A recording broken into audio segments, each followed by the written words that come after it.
Hey, there's no shame in trying things that people ain't never tried before.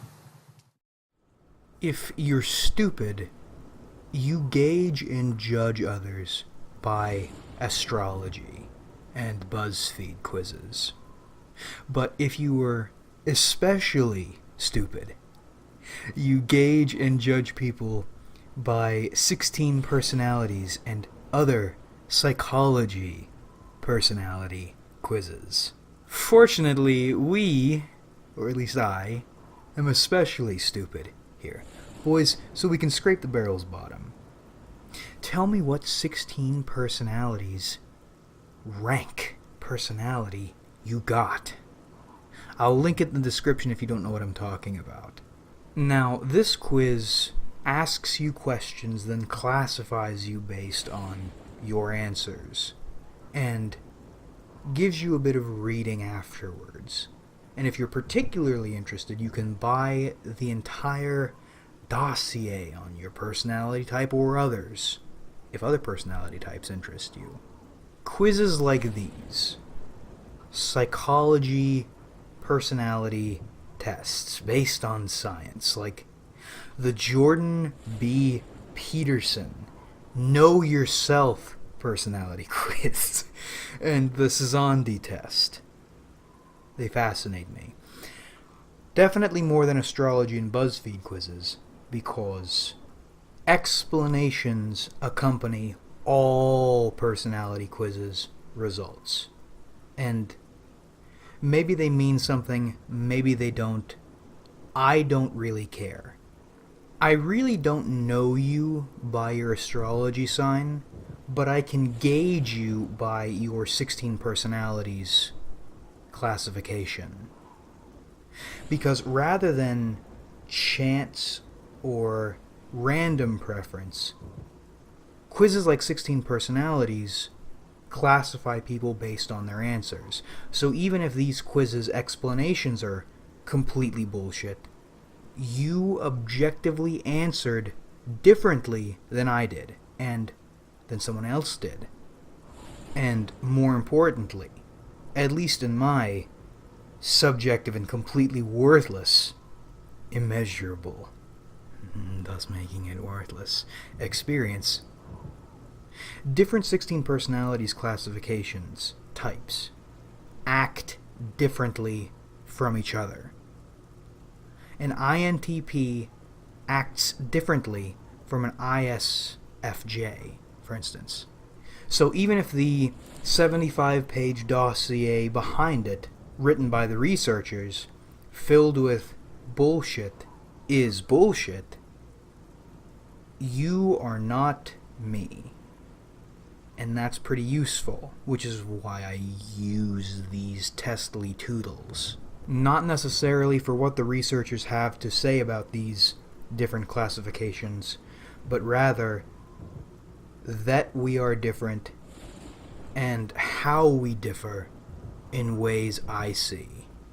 Now, 16 personalities is very basic, very accessible.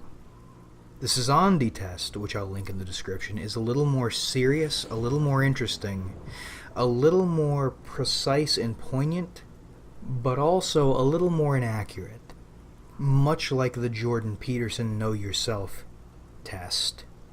But we'll get into that a little later. The Szondi test was developed in the 20th century, pre-World War II, to classify people by their drives using images, facial expressions representing those drives. You were presented face sets, and you choose faces you like and faces you dislike. And you're measured by which faces you choose and which you don't, which faces you acknowledge, which you don't, and how you responded to them. So, let's say there are sadistic faces, and you choose to respond to them, part one, and you respond negatively to them. So the test records that not only did you acknowledge the sadistic faces over the other faces, but you also responded negatively to them while ignoring depressive faces, or manic faces, or schizo faces. Then it rates your drives, where you're tense and where you're open, where you're satisfied. For instance, you may be very tense in your K drives, but very open in your S drives. And as per psychology tests, and especially 20th, 19th, 18th century psychology boyos, it's very precise, and the things written, the explanations, are very poignant. Reading them, you can tell someone thought them through in some capacity for whatever reason. Whether it's Freud to trick you and fuck with you so he can break you down and build you up into what he thinks you should be, or like the Szondi test, what this man really believes you are based on how you interpret faces. Decades of research, writing, and compiling practice moving you somewhere. That's what this angular boy is. Now, taking these, if you are, again, especially stupid like me, you read the accurate, poignant bits, the thoughtful, the possible, the very conceivable explanations, the things cutting down to your very soul, the striking, the bothersome, and you think, wow, holy shit, this thing is accurate. Because this one part of this one quiz just hammered home one part of my human condition I've never considered in that way. It's certainly not verbalized. Then you're thinking, oh my god, wow, this thing is accurate, these people know what they're talking about. And you hit less accurate parts, damning you in ways you disagree with, or even in ways that are flat out incorrect.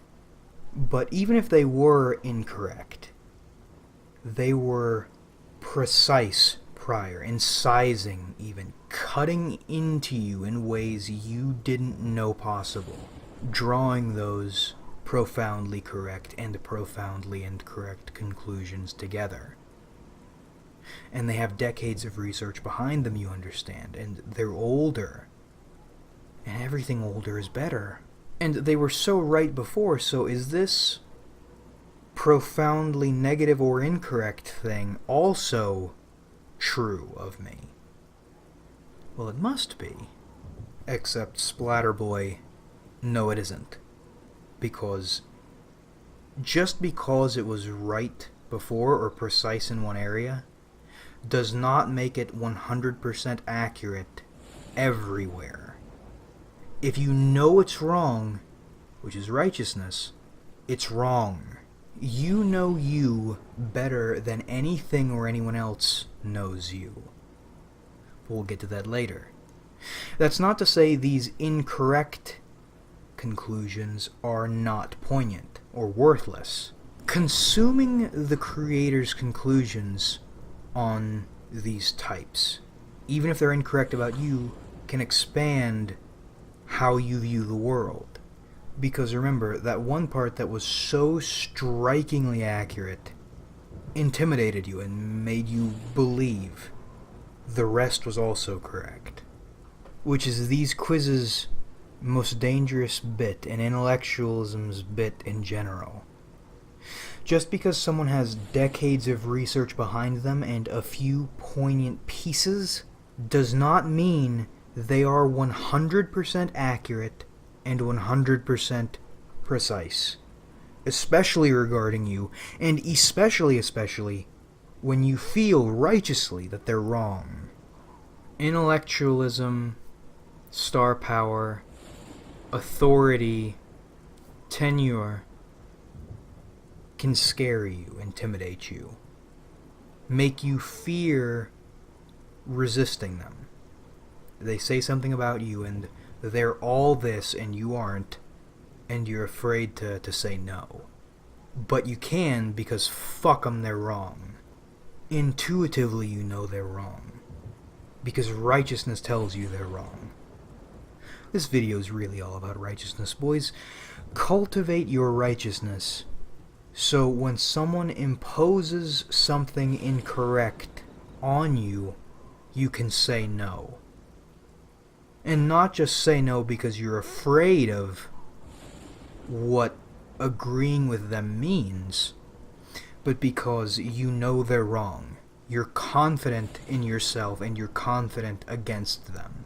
Reading 20th and 19th century psychology is always exciting at first because of how poignant and correct certain pieces are, but becomes depressing because of how wrong or dark other parts are. Now, with people like Freud, you know it's because they're fucking with you and they're trying to bring you down to a lower level so they can impose on you. Freud's a hunk of shit. He's a liar. But while others may not be as pointed as Freud, they come from the same era. They come from the same mindset, the God is dead mindset, where they're trying to reduce you so they can impose on you. Modern psychology is very much the same, and so is leadership in general. People are trying to make you less and make you believe using poignancy so they can impose, and so you'll submit. But what's this video's point? Big summary. Boys, you can use tests to classify people, then judge them. I don't care what 16 Personalities has to say about 16 Personalities. I only care where people fall in the classifications and how we differ. 2. The explanations can be useful. They're worth reading. Understanding how the authors reached these conclusions. There is thought there, even if they are trying to fuck with you. Just grab that Yu-Gi-Oh card, that Pokemon card, that baseball card, slide it into your shirt pocket, then throw it later during a duel. And 3, maybe most importantly, not only should you cultivate your righteousness, so when you need to say no, you're strong enough personally to say no. Divinely to say no. Religiously to say no. Not that you are standing up to these people, but you have 2D anime waifu god on your side enough to say no. But also that you are allowed to say no. You're allowed to disagree. That's what really fucked me up. I used to overvalue thinking and research while disregarding intuition, righteousness, and 2D anime god, which are most important. Decades of research, structured study, and deception are nothing against an infinity of cuteness, boys. So remember, boys, use tests to classify people if you want. Read the explanations to expand your worldview, but don't let them define you. Trust in 2D God and righteousness ultimately. But that about rippity wraps this one up. I hope you enjoyed watching, because I certainly enjoyed making it. Like if you enjoyed, because that helps me out a lot. Subscribe if you haven't, because we do this shit sometimes. And comment your thoughts, because I love hearing from you. No real questions this time, boys. Just say whatever, because I love hearing from you. But thanks again for watching, everybody, really. We have so much fun on this channel. So much fun, in fact, we have an aluminum can. We can fill that aluminum can full of fun, shake it until it explodes all over our faces, and that's how much fun we have on this channel. And I look forward to doing this with you guys again in the future.